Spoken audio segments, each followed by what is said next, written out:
ଜୀବନର ସତ୍ୟ ସୁଖ ଅନ୍ୟମାନଙ୍କୁ ଖୁସି ଦେବାରେ ଅଛି। ମନୁଷ୍ୟର ମୂଲ୍ୟ ତାଙ୍କର ଶବ୍ଦ ଓ ବ୍ୟବହାରରେ ଥାଏ, ଧନରେ ନୁହେଁ।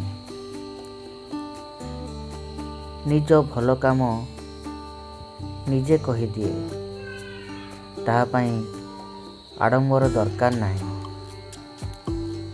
ଅସୁବିଧା ଆସିଲେ ମଧ୍ୟ ହତାଶ ହୁଅନି, ସେହି ଅସୁବିଧା ଆପଣଙ୍କୁ ଶକ୍ତିଶାଳୀ କରେ।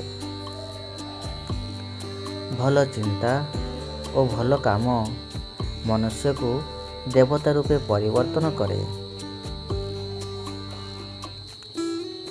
ନିଜ ଜୀବନରେ ଯାହା ମିଳେ ନାହିଁ, ସେଇଥିରେ ନିଜକୁ ହରାଇ ଦିଅନି। ମନକୁ ଶାନ୍ତ ରଖ, କାରଣ ଶାନ୍ତ ମନରେ ଶ୍ରେଷ୍ଠ ନିଷ୍ପତ୍ତି ଜନ୍ମ ନିଏ।